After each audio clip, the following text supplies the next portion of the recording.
disrupted newspapers, basically destroyed them single-handed. That wasn't okay. What happened when Android disrupted Nokia, that wasn't particularly okay. But I'm okay with disruption. I've seen a lot of it. I know how it works. I participated in it. I've personally known people who benefited by it. I've known people who suffered by it.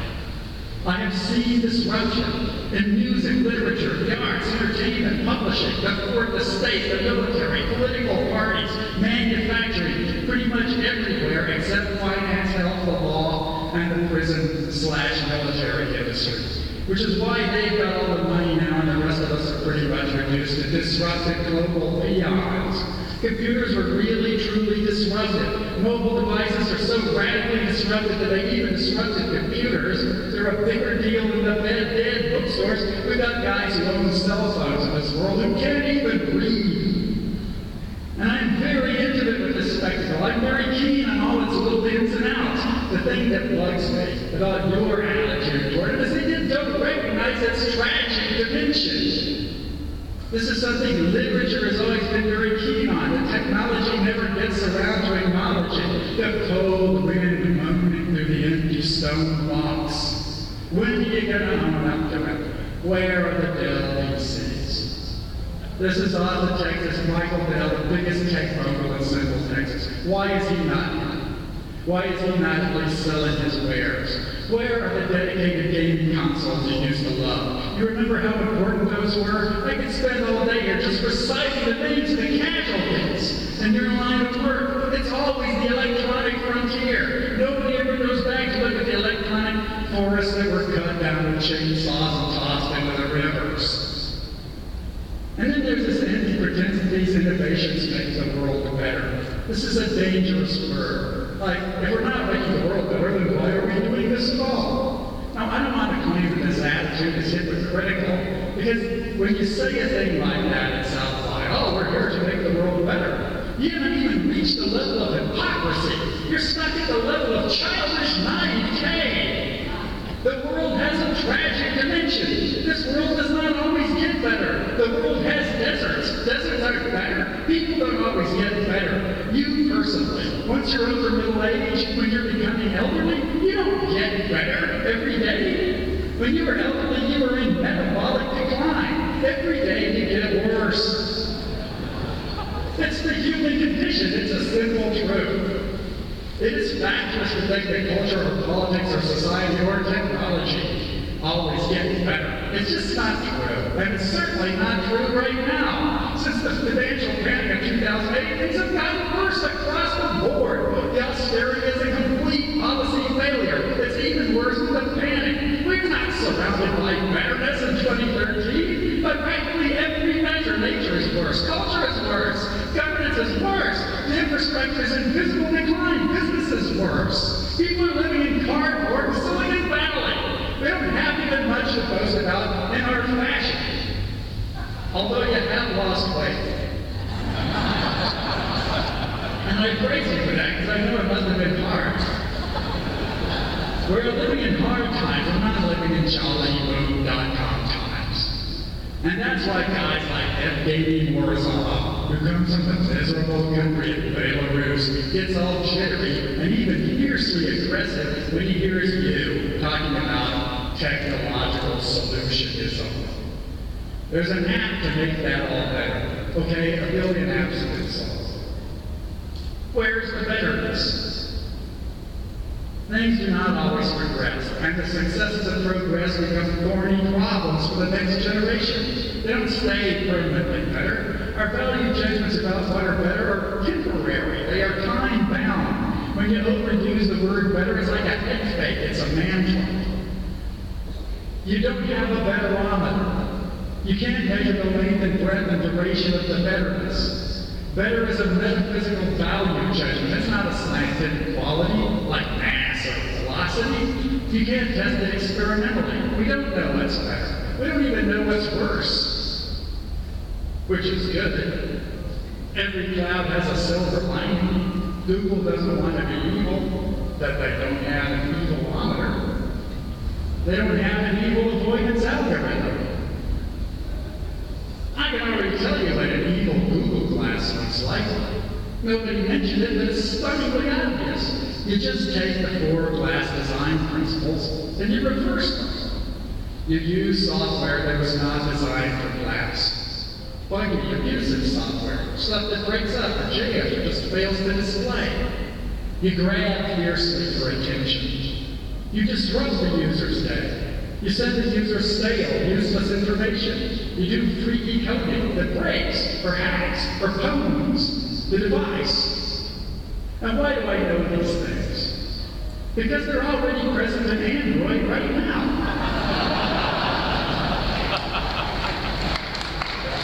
You don't have to see into the future to recognize this. That's not a prediction. All you have to do is abandon your naive pretense that every deployment of technology is necessarily an advance. It isn't true.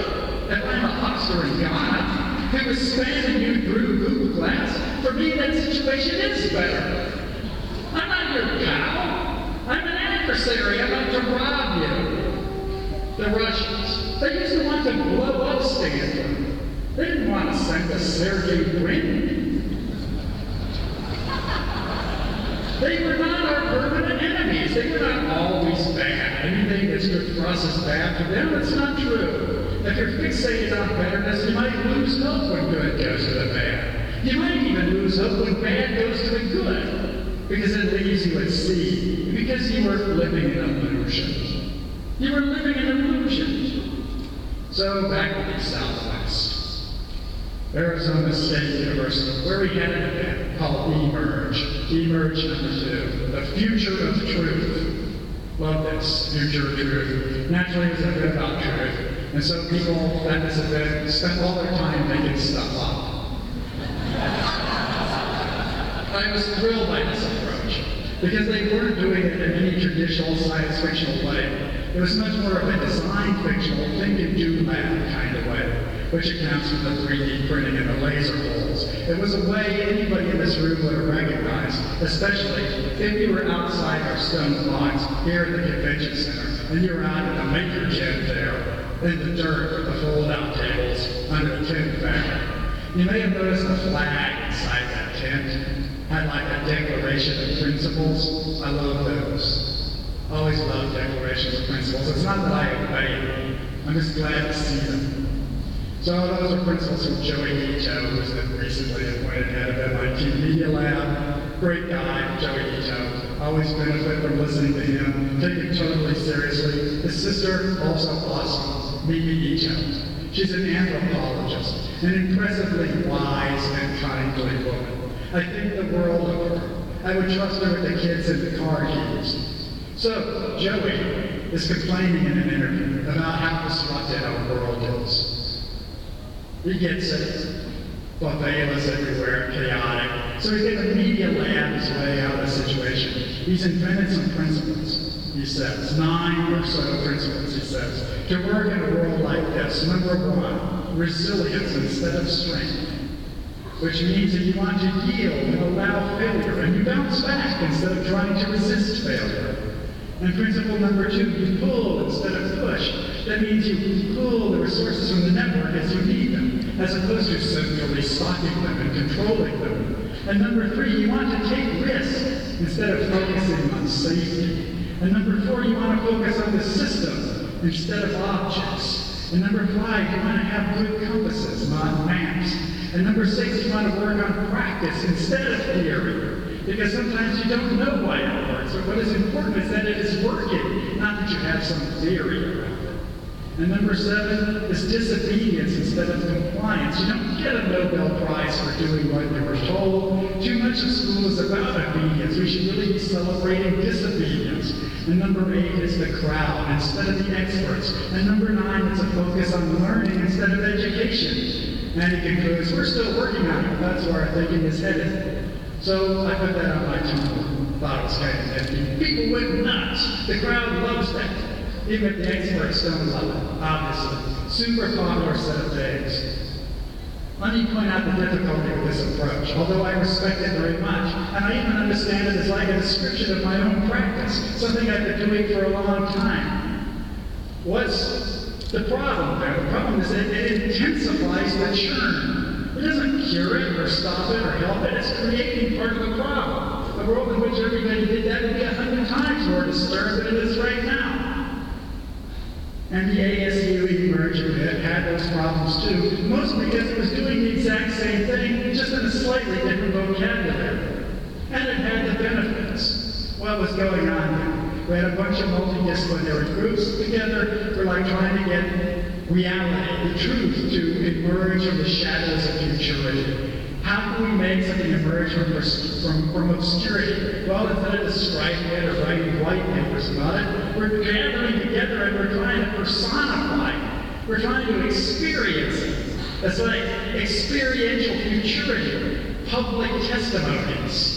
Groups are getting up on stage. They're faking court trials. They're conducting fake funerals. There are dancers in costumes. It's like TEDx with cosplay. And I was thinking, why are these dancers here? Like, why are we surrounded with dancers? I want more dancers now. I think we should have like lots more dancers, like a Mardi Gras dancers. There ought to be like plastic beads, decolletage. And these are lawyers, philosophers, journalists, ethicists, ethnologists, humanities professors, even some musicians have shown up. God help them. I pity them. And they're gathering together with these hardware objects, the laser scanners, 3D printers, glass-making equipment, leather-making equipment. And they're making things. They're like making weird objects. They're like trying to make objects that somehow personify a future experience. Here's my souvenirs, my laser-shredded ASU hoodie, my bolo tie that's a 3D scan of my own body. I really learned a lot. I mean, I'm intimate with lasers now. I get them like I never got lasers before. I understood lasers now without any danger of an education. No PhD in lasers, I'm just like very hands-on. They're kind of like emerged from the shadows of laser conformity now. I know what they smell like. And, what's the difficulty here? Well, I'm actually very much in favor of this. I think it's the super modern thing to do. It's like something anybody in this room could do, and it's something that's very typical of our times. However, just because it's interesting doesn't mean it's good. Like, this degree is actually kind of tacky. If you took it and tried to sell it, it'd be like this weird plastic gym crack thing. And this hoodie's like 12 holes. Obviously, it's going to fall apart. It's not going to serve the purpose of an actual hoodie. It's more of a diegetic prototype. It's literally a stage costume. And I can no longer use it for its original function. It's been disrupted. And it's just, there's a thing with holes in it that looks cool, but doesn't really work. It's like rubbish. Or it's like shindogu. If you don't know what those are, it's a Japanese term for unuseless objects. And objects that are like conceptual jokes that lack a function. Or the cooler term, which is crap chicks. And a crap chick is what happens when you give somebody access to cheap means of production, and they just start lollygatting with physical objects. They're just admitting jokes as real things, and they're like crap and they can't be sold, and they basically have the same value as any other content of the internet. They just happen to be made of plastic or birchwood or foam core or concrete or whatever you manage to drag into a means of production. And other people didn't have crap chicks, but they didn't have lolcats either. And we have both crap chicks and lolcats. We've got them in enormous boards at the Center for Science and the Imagination at Arizona State University, which is kind of a media lab without the media, kind of a media lab for humanities guys. A very 20-teens institution. I really wish them well. I think they're like a new thing. They're doing important work there. I want to help them. I'm on their side, but I worry about the clumsy practices and the trashy aesthetics. Why don't we have thoughtful practices and well-considered aesthetics? We should at least aspire to it. We shouldn't settle for cheesy alpha rollout rubbish just because we know we can do it. Making objects, which are objects, but they're not useful, they're not user-friendly, they're not easy to maintain. They're not even cheap, because although this was cheap, it wasn't cheap to fly me in and put me down to taxpayer expense in Arizona State University. They're conversation pieces. Because, I can talk about laser holes all day. They're thought experiments, because, it's interesting to think about scanning yourself and outputting yourself. They're kind of absurd props in an absurdist theater. They're like making a lawyer confront a 3D printer and actually print something. And they're very modish in our very gadget-centric decade, and we really kind of dig it about the boxes. And it's also in the Southwest. That's where it's happening. It was happening in the state of Arizona, the reddest of the red. It's like Phoenix is the center of the avant-garde. And they're really doing new things there. And Phoenix was once a dead city. Not just cliff dweller guys, but a whole river valley of guys, like tens of thousands of people settled the Phoenix River Valley. And they went away, and when they came, the other settlers, they recognized the ruins of this ancient civilization, and they built another town, and that's why they named it Phoenix. It was a dead town with dead canals. That's a new town with the same water management problems. And what we're seeing there was a mistake, and what we were seeing in that Kent is like a new method of inquiry, which is rising on the disrupted ruins of older methods of inquiry. And in conclusion, how can we get past the wow factor? How can we really inquire? That's how can we treat it with moral seriousness? I think the first step, really the proper step, is to accept that our hands are not clean. We don't just play an experiment, we kill. When you disrupt the stone box goes empty. It's not really irritated or disturbed. It's dead. It's dead media. It's dead. It's been killed. And to be a Phoenix, you have to admit your complicity in the barbecue fire. It's your fire. It's not somebody else's. Yes, we killed the past. We didn't pull the trigger on it directly, but it died for our benefit. It died through things we did. Own up to that. Own up to that. Yes, we burned it up. No one is historically innocent. Yes, we are carnivores at this barbecue. Yes, it died. We roasted it and we ate it. And the saving grace here is that we eat what we kill. Go on, eat it. Don't pretend to be the child bride in white lace who thinks that babies are found under the cabbages. You're not that young. 26 years old.